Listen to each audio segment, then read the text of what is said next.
তেওঁ এনেকুৱা ধৰণৰ বুজাইছে যেন মই তেওঁৰ আগতে কিবা MOU সাইন কৰি থৈ আহিছোঁ, সেইকাৰণে তেওঁৰ হাতত কপি এটা আছে। যদি তেনেকুৱা কিবা আছে তেখেতে সেইখিনি মই আগতেও আপোনালোকৰ মাধ্যমেৰে যেতিয়া মোক বিৰোধী ঐক্য বিফল হোৱাৰ বাবে দোষাৰোপ কৰিছিল আজি কেইদিনমান আগত, মই সেইখিনি সময়ত আপোনালোকক কৈছিলোঁ।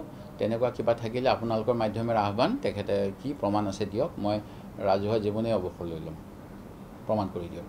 প্ৰথম কথা। দ্বিতীয় কথা, মই আপোনালোকক দিয়া নাই। তেখেতে যিটো কৈ আছে বিৰোধী ঐক্য বিফল হ'ল বা কিবা কিবি কৈ আছে, এইবিলাক ক্ষেত্ৰত মই আপোনালোকৰ ইচ্ছা কৰিলে শিৱসাগৰ জিলা কংগ্ৰেছৰ যিখিনি পত্ৰালাপ আমাৰ প্ৰদেশ কংগ্ৰেছৰ সভাপতিৰ লগত আৰু অখিল গগৈ ডাঙৰীয়াই দিয়া পত্ৰ, আৰু সেই পত্ৰখনৰ উত্তৰ ল'বলৈ 17 তাৰিখে টাইম অফ উইথড্ৰয়েললৈকে সময় আছিল।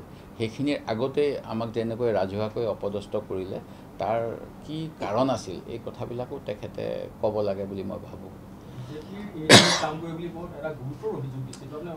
এইটো ৰাইজে বিচাৰ কৰিব। মই মোৰ ফালৰখিনি ক'লোৱেই, মোৰ সমষ্টিৰ ৰাইজে মোক জানে, আৰু মই চাইছোঁ আপোনালোকৰ সংবাদ মাধ্যমত বহুতখিনি এইটো লৈ পেলাই কালিৰ পৰা নিউজ আহি আছে।